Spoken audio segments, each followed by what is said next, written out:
Hello, and welcome to Film Lovers. I'm Tim Schumacher. And I'm Shannon Fletcher. We are lovers of film. And lovers of each other. It's month 125 of quarantine, it feels like. It does. And we're looking out on this snowy Saturday morning, and it's going to be a lot of snowy Saturday mornings in our future. So we are starting just a little movie podcast. We watch a movie almost every weekend, and the conversations can be kind of funny, kind of interesting, and we thought we would start recording them. We are here to be your surrogate for movies that you probably don't want to watch to relax on occasion. But we are here to create content because there's very little else to do during quarantine, Yeah. and everyone's kind of in the same boat. I'm a film nerd myself who has also never made a film, so whether I'm qualified to talk about movies at all is kind of in question. I'm going to do it because movies are for people, and you're a person, so you're qualified. I'm technically qualified to talk about them. Yeah. Okay, so today, episode 1, we're going to talk about Suspiria, the 1977 Suspiria. And that is an important distinction because the 2018 Suspiria is a much different movie that bothered me in different ways than this movie bothered me.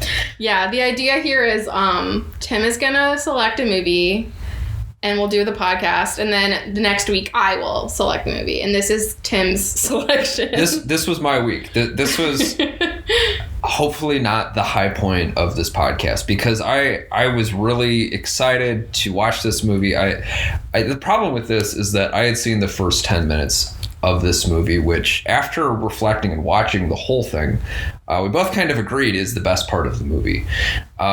So my desire to watch more of this was predicated on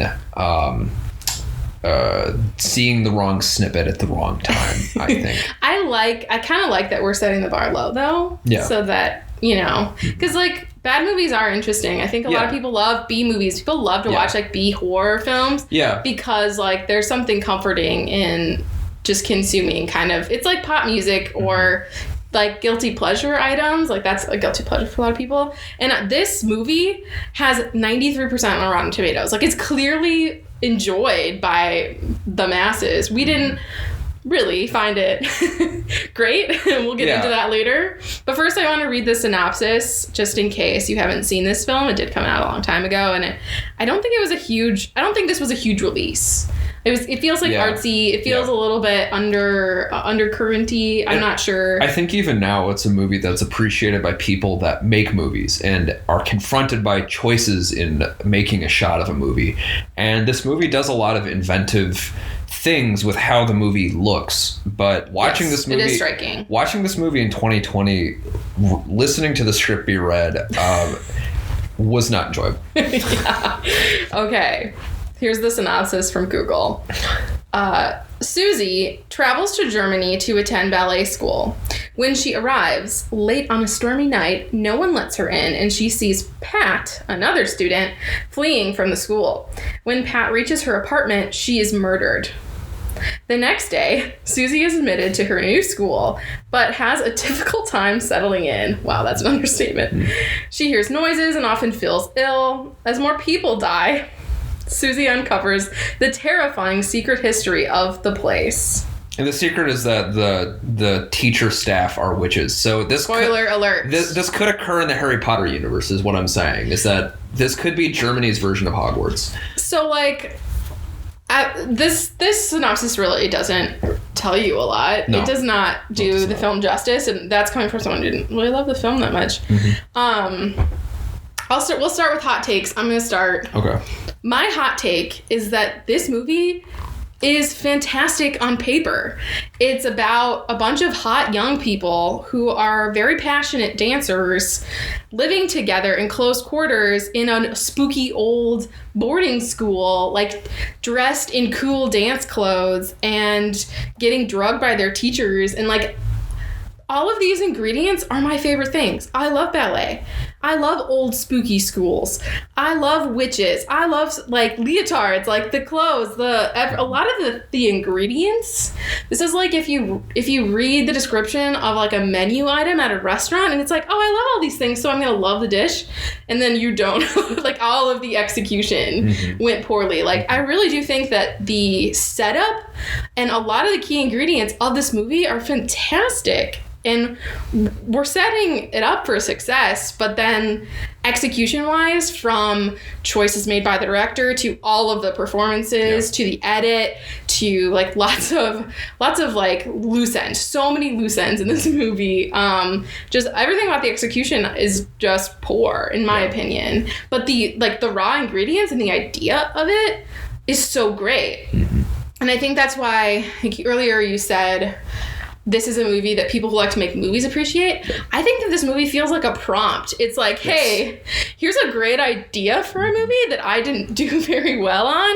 And like, all I think about when I watch it is like how I would make it better. Like, oh, that's not the line, or that's not the way you unveil that the teachers are witches. Like, that's not, like, we never confirmed that she was drugged. She just kind of feels sick, and then she starts flushing her food down like, we never figure out why, like, why drug the students. There was never a logic applied to it. Like, there was never any relationships with the other students that went anywhere. Like, everyone kind of just drops dead. The students were just mean to her. Like that's really the setting is supposed to be. She has sort of a love interest who just kind of disappears. Like, nothing ever happens to that. Like, there's so many little tangents that never go anywhere. But I can see why people like it, because it's just like, it's like a prompt. It's like, it's inspiring. It is inspiring, and it's full of cool visuals. Like, all the set design is really crazy cool and weird, and not all, it doesn't really have its shit together in terms of like being cohesive. But in general, my hot take is that, like, on paper and ingredients wise, this is a great movie that just execution wise is a fucking mess. I think my hot take is that a lot of the acting from this movie reminds me of porn acting. And I'm not saying that this movie is like overly sexual, but the way that lines are said by people that are good dancers and are not there to actually say their lines. They aren't good dancers, by the way. And that's something too. They're doing pretty rudimentary, like, ballet leaps through it, and you know more about dance than I do. So they're all dancing. I mean, like, my first job was a dance ballet coach teacher, and these adults are dancing at probably like a fifth grader's level. I'd say, because they're not professional dancers, and it's obvious. Nobody in the film was probably trained. Like, I hate watching people who weren't trained to go on point, because you're just like, when she was under, it's a broken ankle just waiting to happen, and she's a very poor dancer. Actually, she dances in like one scene, and it's like she faints. Like, it's such a letdown in that sense too, where you could have some really cool, beautiful dance scenes in this movie. Like, you're just teeing up like success after success, and then swinging and missing. I do want to watch the 2018 version with you to kind of address that, because maybe that's next week's movie. I feel like, we have to go by your choice if you want to. I have the power. My point with that is that a lot of this movie, like I said, it's kind of weird watching it in 2020, because there's so many things that if it were made today would have been updated or would have even been synced better.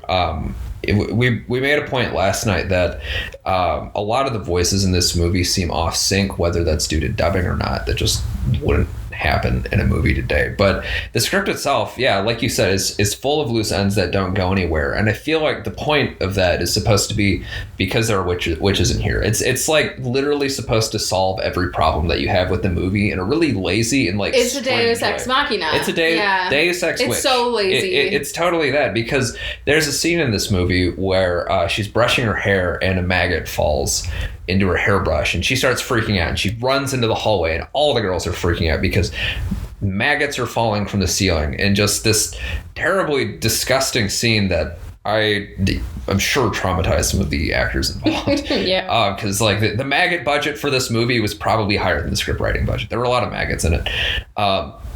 And the headmistress / head witch, spoiler alert, just tells them that they got this crate of super spoiled food, and the camera zooms in on maggots crawling around for much longer than necessary, and they don't come back to it. I was wondering if it was going to be like the corpse of a student that died, or the maggots go nowhere. The maggots go nowhere, and it's they spend so much time grossing you out with maggots falling from the ceiling and just swarming this trove. They really got to you, the maggots. Well, they got to me because, as you mentioned last night, my last apartment had a silverfish infestation come out of nowhere because someone died in the apartment next to me. Yeah. So, it hit me on a personal level, but it also just didn't have a payoff.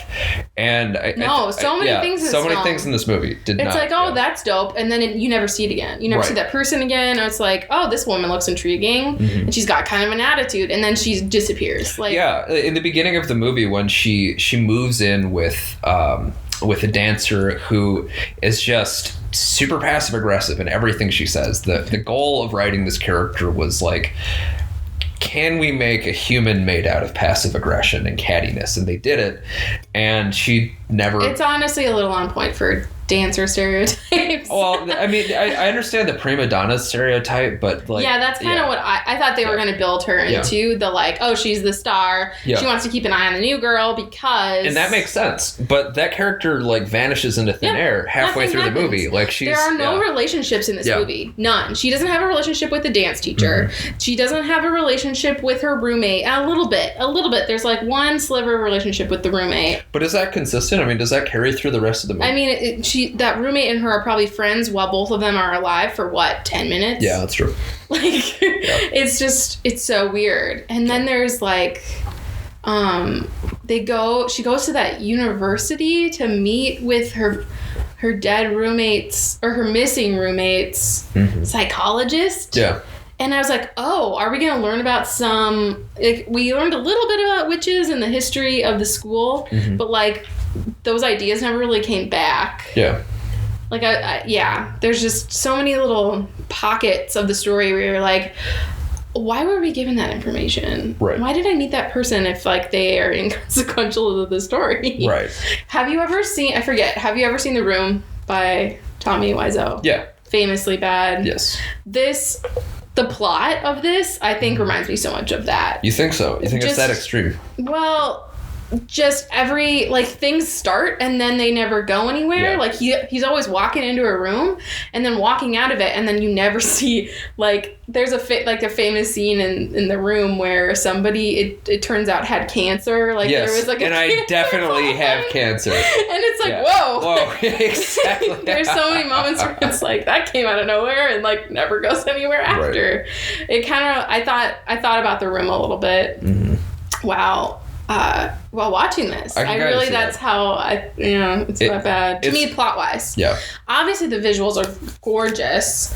I wrote one of my hot takes is this just should have been a Vogue shoot. Like this, Grace Coddington, this is her. She could have hit this out of the park in terms of gorgeous visuals, pretty hot actors in odd tutu leotard lycra situations in a cool Art Deco old boarding school. Hell yeah, that's one hell of a cool fashion photo shoot, and it could tell a little bit of the story behind there's some occult shit, it's a little spooky, you could get that across in a photo shoot. Basically removing all the plot is how to fix this, in my opinion. What was the term that you referenced earlier when we started this podcast about academia core or dark academia? That's an aesthetic. That's the aesthetic I think this movie played into a little bit. A little bit. Well, it was also the 70s, so it wasn't intentionally playing into anything. But it's way too colorful. Dark academia kind of means dark and shadowy. It's a really colorful film. Has those holy mountain rainbow vibes sometimes. And that's why I think I said it earlier. This movie is still as revered as it is, and what got it to 93% on Rotten Tomatoes. That if you're setting out to make a movie and you want to just film someone walking into a room, this movie kind of knocks you on your ass in the beginning of it, because everything is super colorful. The amount of thought put into what the room looks like in the beginning of the movie when the student who's trying to leave is murdered is fascinating, and it's fascinating on a level that murders in movies generally aren't. Yeah.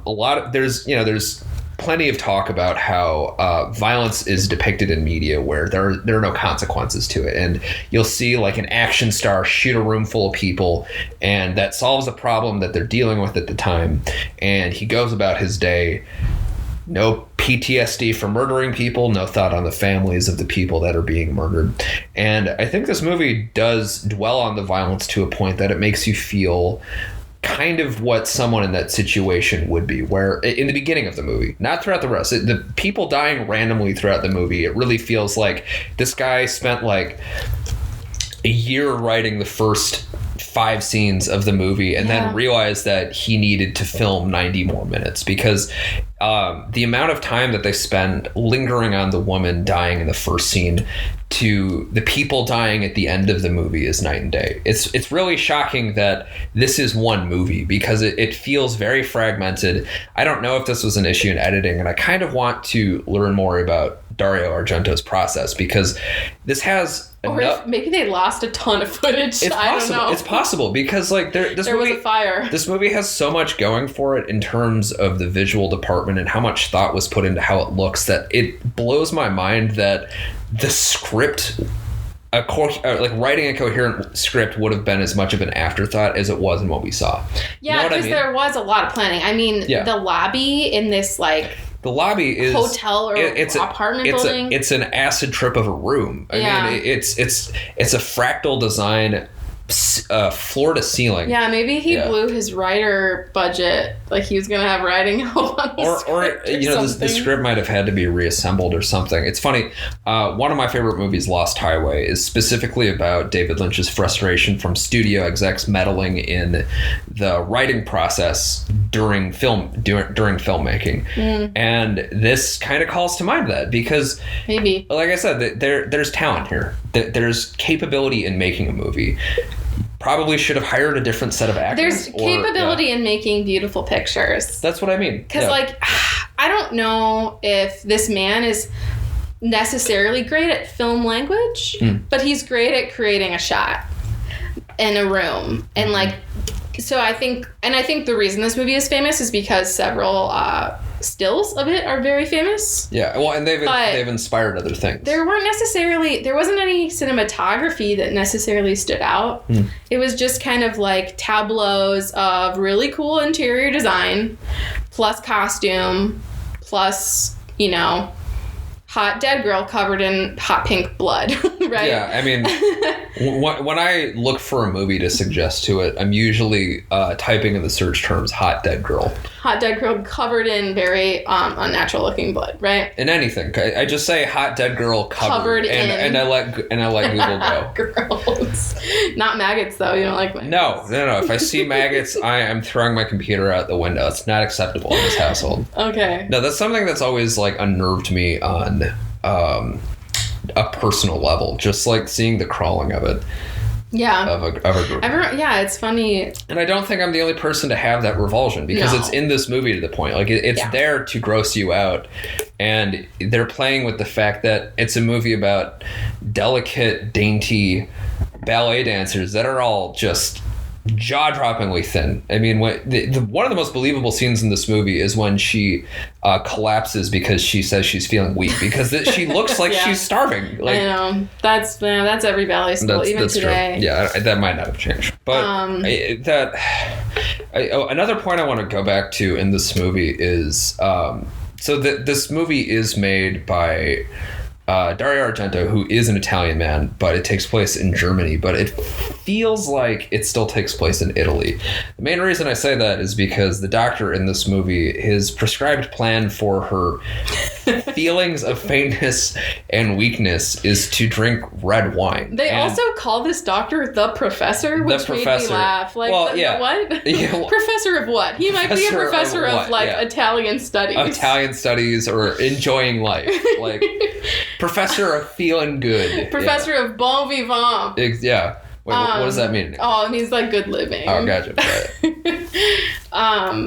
Yeah. Also the architecture is very Italian. Like they're playing with a lot of like Art Nouveau and Art Deco ideas, which don't necessarily exist don't belong to a region, but you don't think of Germany. No. when No, the most German thing in this movie is when the taxi driver is an asshole to the main character in the first scene. That being hostile to an outsider that doesn't speak your language well is... There is the stern, blonde lady in the suit. She's in a suit... dress like a pantsuit the whole time. That's like a Hillary Clinton-esque pantsuit. Yeah. But she's very I think she's German. She's got very German vibes. I couldn't tell I was so disappointed in the character. She's just kind of like a cold bitch the whole time, and we never actually develop a relationship with her. Yeah, and that's another thing about the writing of this movie is that all the characters are one note. There is no... Oh my God, yeah. There is zero depth to these characters, and it feels like it's lacking in depth intentionally. I don't know how else it could be that way because especially the headmistress who she is clearly... Someone wrote... her name is inconsequential in this movie. Her role is headmistress. She's an administrator who is stern to the main character. I think she's more of the dean. So the headmistress is the hag at the end. The witch in the basement. Okay. That's the headmistress. So there's this thing throughout... Well, the dean is what I meant. Yeah. Yeah, there's this thing throughout the film where the headmistress is on a vacation. But really the headmistress is in a sort of undead state in the basement. We only glimpse her at the very end. And this dean character sort of acts as the dean character. The head. Yes, the dean is... Yeah. I don't know if she's a dean, whatever, but she's running the show. She's the administrator. She's the one, we meet her when she's talking to the police, who also, I believe, have Italian accents. It's this... why bother with making it, why? Oh, this did not have to be in Germany. Okay, so, again, you know more about dance than I do. Are there any parts of Germany that are noted for having internationally recognized dance schools? No, not anymore. I don't think so. Not any more than, And also, Germany kind of surprised me. Austria would make sense, but this is 1977. This is the Cold War. They don't specify if it's West or East Germany. And that seems like a pretty important distinction. Although, think about the airport. There's an airport scene. Yeah, that's probably and that does not look like East Germany to me. But it's odd to not comment on it. I mean, it is odd. Why specifically choose Germany in that? Right. Such a specifically divided country. And I think, is there a Russian character? There's an Olga. Olga was... Where's she from? I don't think they ever said. They talk a little bit about the regional stuff. But again, everyone is very, one note. The names are easy to confuse in this movie because I think it would have been a better movie if they didn't assign the characters human names and just call them by their roles. Because... them being one note would be intentional and it would make sense. Yeah. Like I said, the acting, I'm not exaggerating, is porn level. Someone walks into a room and I think the dubbing and walks out. Yeah, there was dubbing and that did not do. I mean, we just watched this. We streamed this on YouTube. Yeah. It's for just out there. Yeah. And it's funny that we did that because when we were looking for it, this movie, the 77 version is not available on Amazon Prime. I think because they want to direct people toward the 2018 remake, which they made. Exactly. Bezos himself made it. Well, yeah, exactly. Jeff Bezos himself was on set every single day. Casting, making casting decisions, rubbing his extremely shiny head, and going back to sleep on his mattress made of gold. Yeah. I did think about other great films that take place at schools. Mm-hmm. Whiplash is a great example. I think Whiplash is the grown-up version of this premise. There's no spookiness in Whiplash, of course. But if there had been a mentor-student relationship with even a quarter of the charisma, the chemistry and the intensity and the passion of those two, Whiplash is about a drummer who goes to Juilliard and joins this very esteemed jazz band under the tutelage of a very kind of stern teacher played by the State Farm guy. I don't remember his name. J.K. Simmons. Thank you. Yep. J.K. Simmons. But yep. That's a Whiplash joke. No, I got it. Yeah. JK. The joke itself was the joke. Yeah. Well, I'm lost in thought thinking about what Suspiria would have been like if J.K. Simmons was in it 43 years ago. No. When he's 43 years younger. My point is, like, there could have been this crazy relationship where she's getting indoctrinated into the witchcraft because there is this. That's another thing that they didn't really try to indoctrinate her, right? I don't know what they were doing. I don't know what they never give you any logic. It would make sense if they were like sapping the youth from them to be immortal or like something. And I think that is the plot of the remake. Oh, okay. It's more spoilers. Yeah. But you know what I mean? I mean, you guessed it. It's like not hard to find. The only thrills in this movie are maggots and fake blood. And like some crazy, there are a few crazy murder scenes. And very stimulating imagery. Like this movie would be irredeemable if it wasn't for the fact that there's so much thought paid to the lighting. There's so many shots that look good. And I can see why filmmakers come back to this movie. This movie really reminded me of The Neon Demon, which I know you haven't seen, so I'm going to condense this. Okay. But The Neon Demon is about a young girl who goes to California after her parents die, and she's 16, but the movie makes a point about how she looks really good and she wants to be a model. Mm-hmm. So she goes to a modeling agency. They say, "You've got what it takes, kid. Tell everyone you're 19 and we're going to start taking risque pictures of you." And there's a kind of a compromising scene with the photographer, and all of the other models are super jealous because she's just instantly successful with some of the photographers.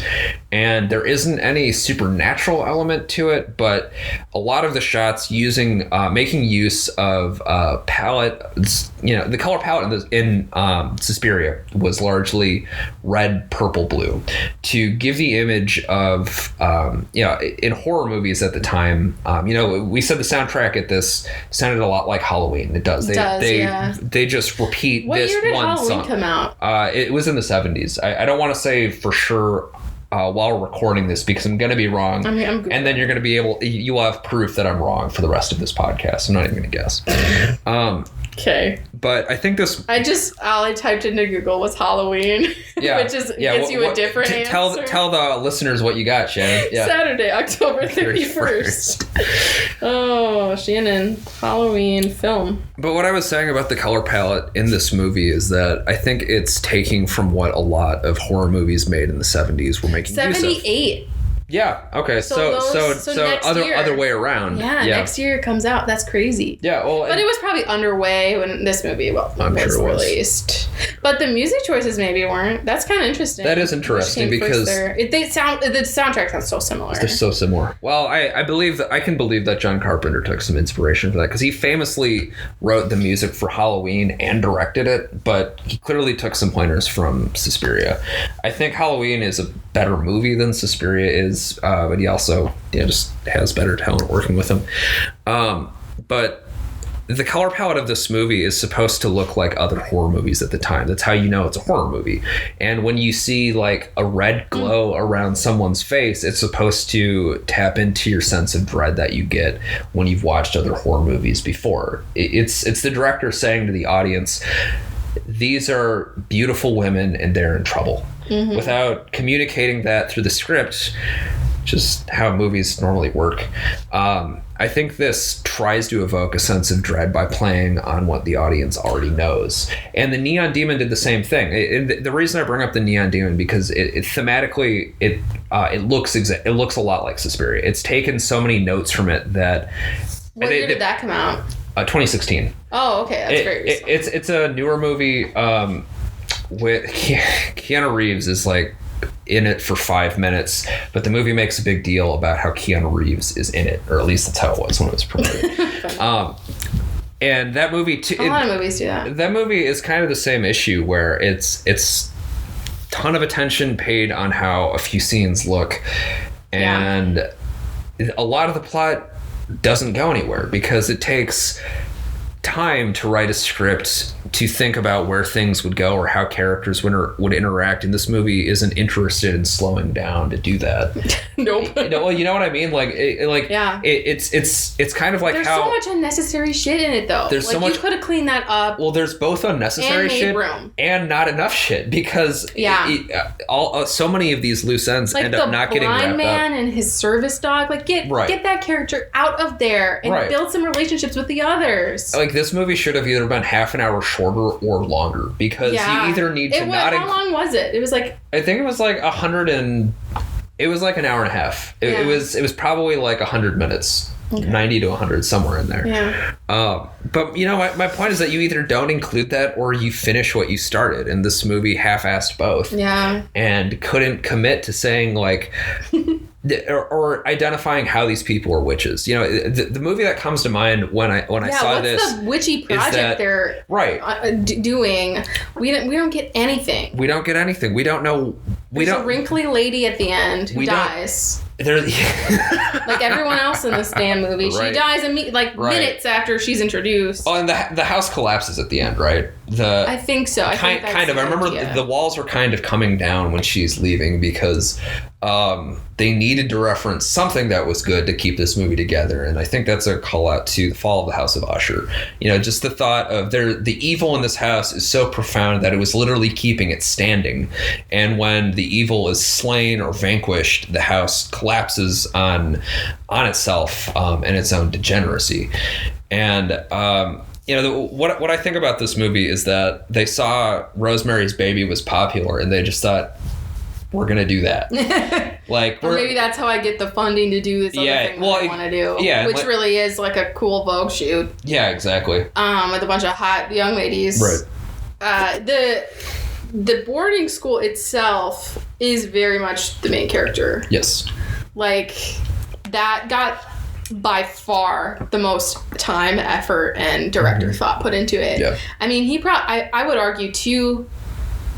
A good healthy majority of the budget went into customizing interiors and sets to make this school look the way Argento wanted it to, and it's really cool. Yeah. I would argue it's not very cohesive, but it is very cool, and it's the reason why there are these super famous, awesome, colorful shots. Yeah.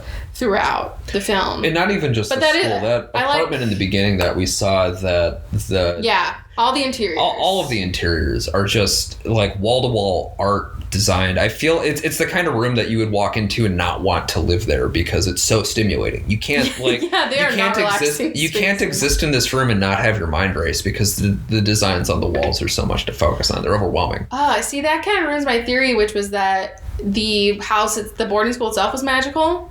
Mm-hmm. And that's why it's so special and it's got all the design elements. But you're right, there are places outside of the school that he spent just as much time making weird and cool. That's because your theory would lead to a good story. But also, I think there's something to your theory. Because in the school is very colorful and the apartment that I'm describing is black and white. Mm. It's a lot of black and white flowery designs on a wall. But I think the most color we see is in the school itself. And I think that's kind of to show that it's this nexus that draws people in and corrupts them and causes them to become witches and something, because I'm extrapolating based on what I saw. What I just said is a more coherent understanding of the movie than that kind of gives up. Yeah, I don't know, man. There are so many opportunities. You've got things like it could have been very Black Swan-like. Yes. Where we aren't sure if we have a reliable narrator. Yeah. And she's going crazy. I kind of thought it might be going that way. It's implied that she's getting drugged via the food she's being served. Mm-hmm. But we never see any evidence of it, other than she faints in a dance class. In the beginning of the movie. And then the rest, she's just kind of sleepy. Yeah. I guess they were giving her downers, but there wasn't really any, reason to do that. I mean, we see some behavioral stuff, she flushes her food down the toilet, because I think she just realizes, all I do is sleep here, because of this food. Yeah, and what's the payoff to that? Like, we don't understand what the witches gained from what they were doing. Yeah, and there was never there is no psychological journey for her. This could have been a dope psychological thriller with the right character relationships and the right sort of audience's relationship with the narrator and her, her lucidity. Yeah. That would have been really cool. Like in Black Swan, you could have the witch, like a whiplash sort of relationship with a mentor. Like there was so much opportunity for it to be a psychological thriller and not just like the cover of a Goosebumps novel. Oh, that is... Which is totally what... That is the perfect description. That's what it looks like. That's what it feels like. And that's like the level of maturity you're going to get out of it. I mean, I think R.L. Stein has written better books than the script of this movie. Yeah. But I feel you on that because when you read about this movie, the words Italian surrealism comes up a lot. It's part of this movement of making things look bright and vibrant. But there's no reason that you can't also have a story behind that. And I understand that this movie was kind of a trailblazer and it looks and did certain things with lighting that had not been done in 1977. And we keep coming back to movies that have been made more recently that are legitimately great. Like, I would watch Black Swan again in a heartbeat because any day. I love that movie when I saw it. Everyone, Mila Kunis and Natalie Portman, like you've got great actresses involved with it. Aronofsky knew what he was doing, and he, it's like the Isaac Newton. There's some actual dance in that dance movie. So that's another. How good is the dance in modern movies that talk about dance? Like when you see Black Swan or other I remember, I don't know what I was watching. It was probably just a YouTube video. Natalie Portman talking about her routine, and she trained pretty intensely from what I remember. Basically, if there's ever any footwork in the film, it's a different dancer. They hired someone. But she did have to learn how to, there's a scene in her apartment building at home in New York where she has to fouette, like, I think it's 20 times or something. Like, there's this one dance and the Black Swan does like 20 fouettes in a row. Yeah, I think I know what you're talking about. And she had to really learn that because it's a headshot of her doing them. So she really had to learn that on point, which is like a difficult task. Like that's something you don't master, like until your teens, if you do traditional, like very intense ballet work. So in your teens, like if you started when you were 5, you're not good at this until you're 15. Well, typically, I guess all the teachers are different. I had this crazy Ukrainian lady as a dance teacher who had kind of like, she danced for the Soviet Union growing up. We should have her on the pod. I would love that. Yeah. Miss Julia. No, honestly, she is my J.K. Simmons in my life. Like, she was not abusive. But she was a cold, stern Soviet woman who I desperately wanted to love me.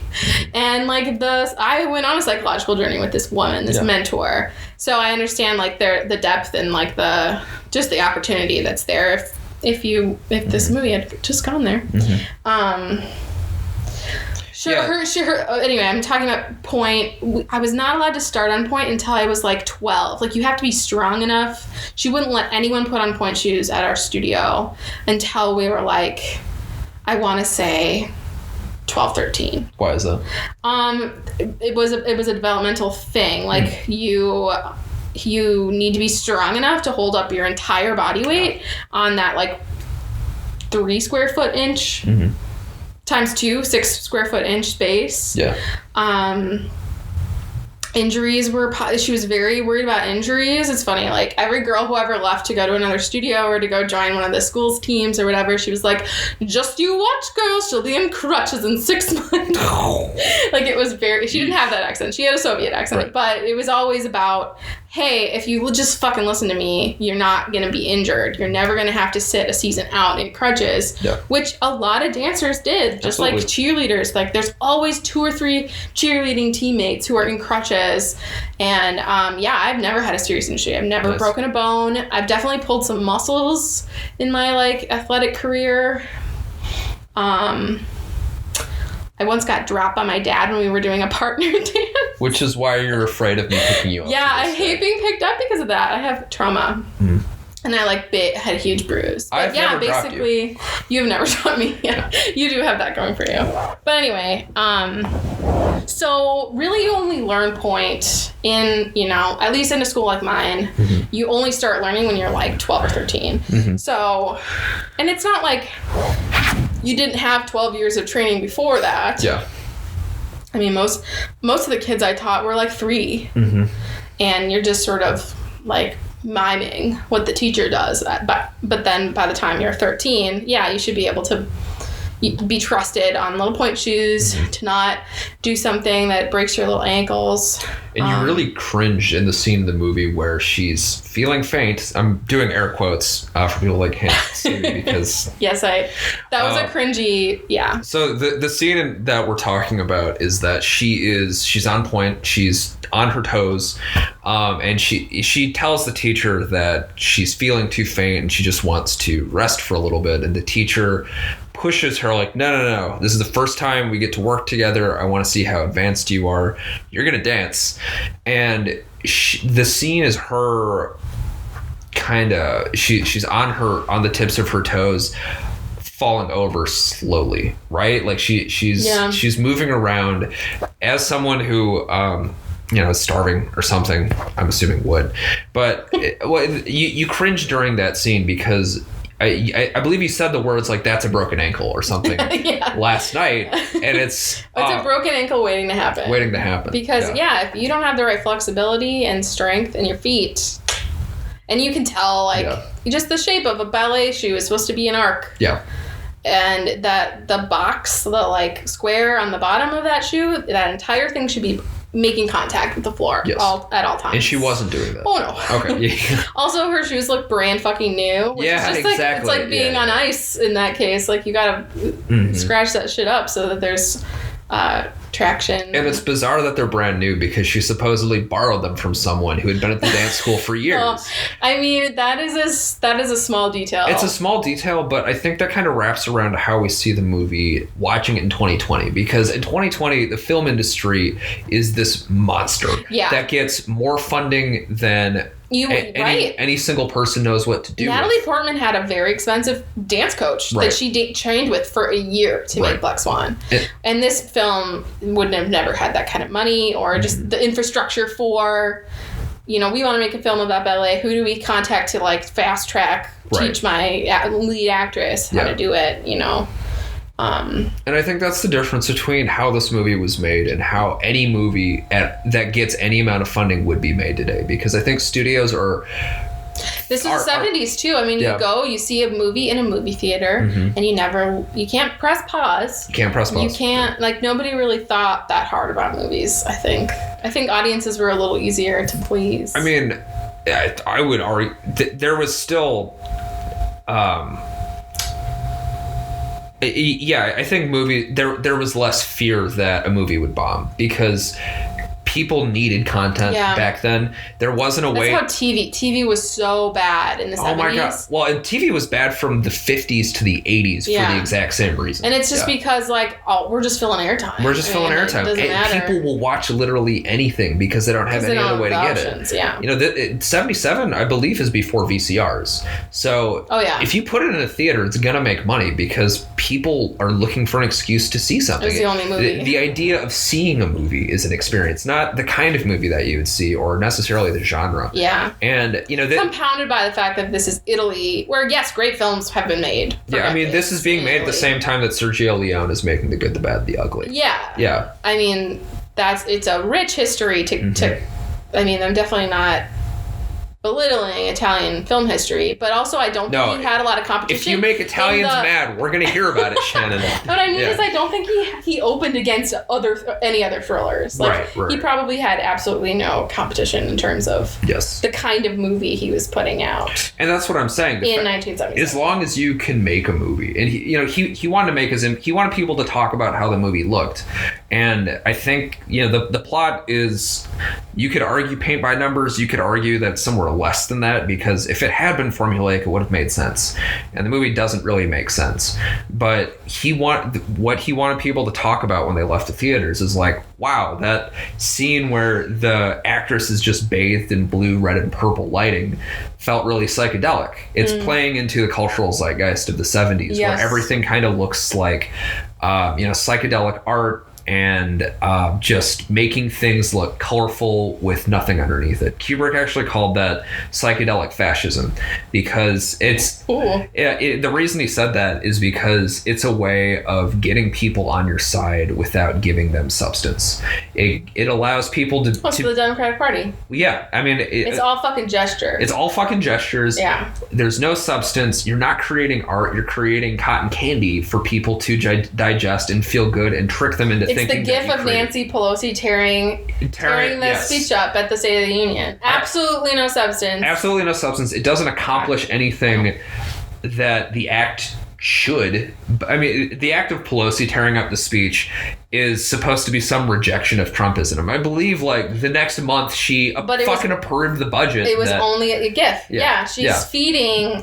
I mean, we're starved for anything. Any kind of resistance in the power class. Yeah. On our side, quote unquote, like the Dems side. Mm-hmm. So she's giving you a sugar cube. Right. And, like, it's not going to feed you dinner. Mm-hmm. But my goodness, that shit was shared like wildfire. Well, and especially in like the girl boss world. Oh my God. You know, I mean, you want to talk about the resistance. I remember when RBG died. There's a big thing with neoliberals on Twitter saying, like, if they push through a conservative justice, we're going to burn the whole thing down. And, like, I haven't seen any evidence of any protest for Amy Coney Barrett getting confirmed on a fucking Hillary Clinton's birthday.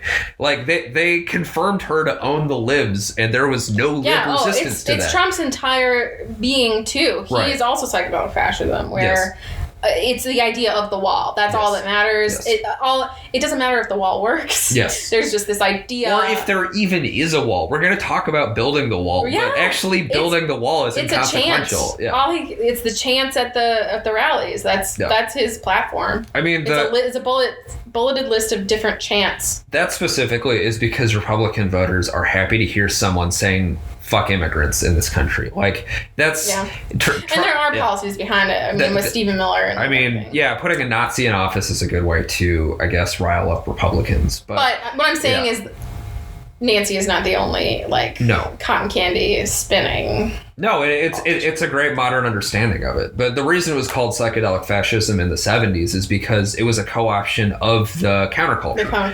Much in the same way of Nancy Pelosi doing that. Because you have Woodstock and the Summer of Love and popular social resistance movements. Fred Hampton's, uniting people in Chicago.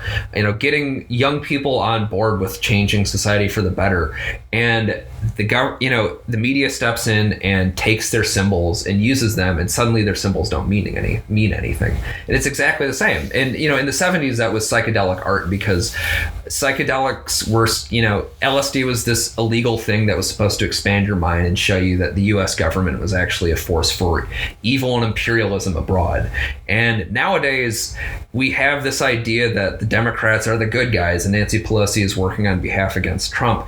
And both of the same levels of fiction, right? Like, you have Nancy Pelosi is someone who is worth over $100 million, ripping up Trump's, not even like a bill that Trump did, just a copy of a speech. A copy of a speech that will be recorded in the National Archives until the end of time anyway. And was being broadcast live It has no meaning whatsoever, but it's a co-option of the idea of resistance. It's saying... Or a gesture towards resistance, a weak one. The weakest possible one. Yeah. But it's still giving you something that feels like substance, because if you don't think about it, it feels like good things are happening. Yes, it's about feelings both on her side of the aisle by, pretending to maybe be thinking about resistance. Mm-hmm.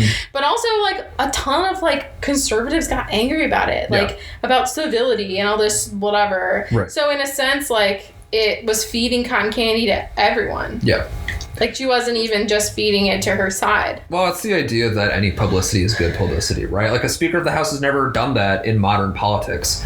I think there's been a lot of conversation right now about how we're not moving toward a civil war, but we're moving towards the same kind of politics that occurred in the decades before the Civil War, where the parties become so hostile to each other that it becomes harder to justify this. And it's more about, it's like a cultural thing. More and more and more, your political affiliations are kind of tied to like, well, I live this way and it's God's way and it's the right way versus I live this way. Like, it's more about there's the tribalism piece. Yes. It's not really about policies. It's about like ways of life. Yeah, and I think that comes down to how much money has gotten into politics right now. That if rich people really do control both parties, and I don't think there's any evidence that that's not the case, then the same set of policies benefit the same class that's in control. And that's why you see Democrats hitting fundraising records under Trump, because people are disgusted by this man. But rich Democrats benefited from his tax cuts the same way that rich Republicans did. And most of those people don't have any desire to see any of that not continue. Well, it's also just like we're so busy having all these feelings about these characters it allows us to, that we're not analyzing policy. Right. And we're not talking about like, wow, they haven't passed a single fucking bill this year. Like, nothing's gotten passed. Right. Nothing has happened. Right. Like, we're too busy feeling feelings to be actually looking at their real report cards, which is helpful for all of them. Or the power class, anyway. Right. I think it comes down to bread and circuses, right? Yeah. And politics is now considered a circus. That when I was growing up, my dad is just ideologically opposed to the idea of sports. And I have definitely inherited that in some of my personality. Because watching ESPN is so weird because their language is so different than language itself. It's a set of buzzwords designed to get people to talk about the same things and think within the box of ESPN, so that you will think about sports instead of your life or accomplishing anything or, your job or anything. And I don't know, it really feels like politics is being driven by the same circus mentality that sports was used to distract people, right? Like, you don't... What is sports trying to distract you from? So the phrase bread and circuses goes back to the Roman understanding of, like, we give people circuses and bread so that those fucking Italians, man. It comes down to the fucking Italians. Everything comes back. Mamma mia! Everything comes back to the Italians. But the idea of bread and circuses comes down to the idea that, like, it's to our advantage for people not to pay attention to politics, so we're going to distract them with gladiatorial games to entertain them so that they don't have to worry about the fact that we're, sucking every resource up. That's definitely the GIF, the Pelosi GIF. That's the Pelosi GIF. And I'm not saying that's not how it always was. I can't say that it's not how it used to be, because I was born in 1990. I'm aware that Reagan was a yogurt-brained moron, but like, politics now is so much more driven by personality and visuals and everything. Symbols, yeah. And symbols. That politics itself has become another circus to distract from the actual issues at hand. Okay, so circling back to Suspiria, which we're supposed to be talking about. Well, we're still talking about Suspiria because it comes down to the same issue that we're living through right now, that the people making the products that we consume don't actually care about substance and are banking on you caring more about how something looks than what it means. So are you Argento he's a culprit of this? Yes. It's all there's no substance. It's all flash. It's all style. Are you suggesting that all of that was intentional and he intentionally made a bad film that was just pretty? I think or just jarring? It's not really. I wouldn't actually call anything in this movie pretty. It is striking. Okay. So I don't know if there's necessarily, or if there needs to be a difference between pretty and striking when you're making a movie that needs to be financially successful. I'm not saying that was this movie, like, was he set out to be financially successful with this film? It strikes me as being more of a passion project, an art film. And yes, I would agree with that, but I don't think he woke up one day and said, I want to just make the most... I want to make a script with as many plot holes as I possibly can. I don't think that was the process, but I think the process was to be like, hey, there are certain things you can do with the medium of film that we're not doing. That aren't being done. And I want to do them. I want to make this film as striking as possible. I want to show people what a movie can look like if you really put thought into... Yeah. Okay, so going back to the bread and circuses idea, how does it relate to Suspiria? Like, is he making commentary on this concept? No, and I think he's falling into it. Like I said, I think he saw Rosemary's Baby and it's just like, I'm going to do that, but it's going to be more colorful. Yeah. I'm going to put elements... I haven't seen that. Maybe that should be on our list. That could be on our list. It's I mean, I feel like I don't know if we want to financially support Roman Polanski in any way. Oh, that's but right. I can use my connections to find a copy of the movie. The other day, I saw an ad for a new Woody Allen project starring a bunch of young actors and actresses, and I was just like, who is saying it? None of you needed to say yes to this. Well, all of them are famous in their own right. No one has to. Like, is your publicist just not like I don't remember who it was. It was like Selena Gomez, someone really young. Yeah. And I was like, girl, Google him. Like, what? I mean, Woody Allen, it's kind of bizarre to me that he just trucked through Me Too, because like if anyone is guilty. Well, here's the thing: is he got outed way earlier. We all knew, and he was kind of a loner, and he didn't. I mean, Twitter didn't exist. That's but part like of it. Midnight in Paris won an Oscar, didn't it? Or at least it was nominated. I did see that. It was just too up my alley to not see. I liked Midnight in Paris, and it's hard to live with yourself liking this. But I was also way too young to really understand 2013 who he was. Yeah, in 2013 I was a teen. You were 21. I was 21. Or you were 22. You were born in 91. So it's baby. I was a baby. You were a baby? Okay. I just mean like, I don't know. No, I saw that movie knowing that like, oh, this is made by... I vaguely knew about Woody Allen and his history at 22. Okay. Yeah, you can't expect... Like, imagine Delaney. Would she know? My younger sister, Delaney. Would she know the backstory of Woody Allen? No. I think... She's too busy watching Vine. Whatever.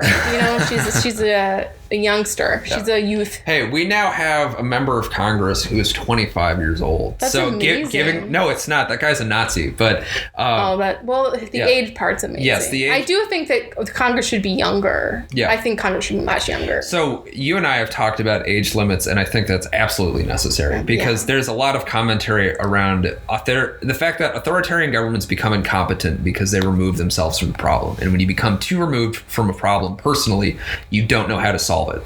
Yeah, and they're all out of touch. Exactly. And that's another topic, but this is not, I don't want this to be an overly political podcast. Well, but it comes knowing up, you and knowing me. Someone that is not me brought up Nancy Pelosi ripping up Trump's did. speech. I was trying to just pull an example. Well, you brought up fascism. And yes. Yeah. Well, it was called I cited out fascism idea. But going back to Suspiria, I think this is a movie that if you are interested in visuals, is something that you should watch, but understand that this feels like someone set out more to make Debbie Does Dallas but colorful than than Rosemary's Baby, because it really speaks to a director saying like, hey, film is a medium that we have not reached the limit technically of what a movie can look like, and the script is an afterthought, and the dancing and the actors, everything, every person in this movie is an afterthought. Any line spoken is an afterthought. But the lighting, I'm going to write a PhD thesis on how a scene could be lit, and I'm going to make that into a movie. Yeah. Because I think the movie is worth watching if you have an interest in making movies. Because yes, absolutely. It's like a prompt. I mean, this movie begs to be remade. Yeah.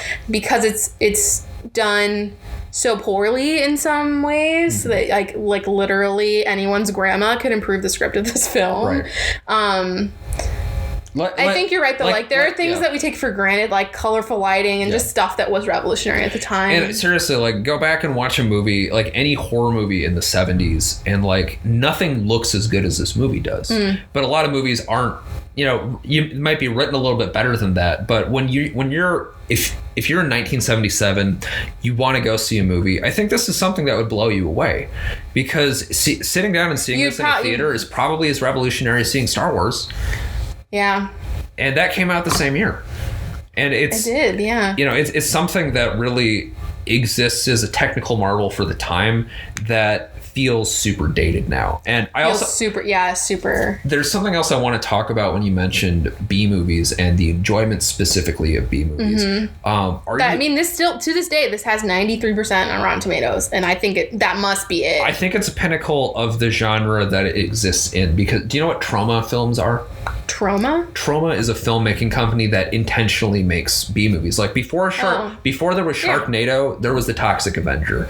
And those absolutely are a guy waking up in the morning and just slamming a desk and say, damn it, scripts make too much sense to these days. Teens aren't fucking... People, they don't want words, they want images, they want feelings. The teens aren't fucking enough in movies anymore. What happened blood. to that? We need more blood. And it's a celebration of just viscera, and the things that make horror movies gross and dumb is celebrated in these movies. And I think Trauma is kind of an outgrowth of a movie like Suspiria, because some people, and I'm not trying to create a category of people to punch down on right now. I think there is legitimate art to be made in testing the limits of like what a good movie means. Trauma movies are intentional B movies that have, like kind of bad practical effects, but that's supposed to be the gag. You're supposed to laugh at a character being eaten by a guy in a suit. That's clearly a guy in a suit. That's something that might have been the villain in Power Rangers in the 90s is radioactive and trying to have sex with this person. And that's the genre of movies that people appreciate. And I think, it takes some inspiration from a movie like Suspiria, where the audacity to make something that looks like this is the point. And it doesn't matter that the witch's plot doesn't make any sense, or that we really don't understand why she was ever being drugged. Because at the end of the day, if you're in 1977, you walk out of the theater, you think, wow, that movie was a trip. Yeah. And you're probably going to talk about it. You're going to talk about it. You're going to tell people to see it, because essentially marketing in 1977. That's what I mean. I think, and I don't think Dario Argento thought about marketing the movie, but that's absolutely what it was. That he wanted to engage audiences in a way that a lot of directors hadn't been able to do yet. This movie is also in a weird place, because in the 70s, that's also a post 2001 A Space Odyssey world where like any movie you make in the 60s is not going to look as good as that. I mean, that movie, it feels like a movie from the future, and by intention it's made. Okay, final verdict. Was Suspiria love at first sight for you? I would say that I personally didn't love it, but if I'm a filmmaker, I love the prompt that movie presents me. Yeah. Wow, we are in 100% agreement, folks. Do you want a date or something? Would you like to go out with me? Because the thing. Yes. And we never agree on, we rarely agree on movies. That's kind of why we we started this, is like we have a lot of sometimes heated conversations about movies. Tim is very passionate about movies, and I am too in some ways. I'm very passionate about good writing. I get more passionate when you say that I have bad taste or limited taste. Oh yeah, if you ever even tiptoes towards that. Nah. But we both agree. My final verdict is the same. I did not love the movie, but I think it's like a fantastic prompt for anybody. Like, I'm totally going to recommend Joey watch this movie. That's what I was. Joey's a friend of mine who writes funny scripts. And Joey's a guy that appreciates people like Michael Bay and Terrence Malick because of the way their movies look. And watching movies with him is interesting. And like the viscera, right? And the viscera, yeah. And who doesn't approve? Love a little viscera sometimes. But honestly, watch this movie if you're fucked up and want cool imagery. Cool imagery and not a lot more than that. If you're a film student, see this movie. Yeah, if you like films, want to make films, or like write scripts, definitely check this one out. Okay, that concludes episode one of Film Lovers. I'm Shannon Fletcher. I am Tim Schumacher. We are the Film Lovers, and we will see you next week on Film Lovers. Mwah.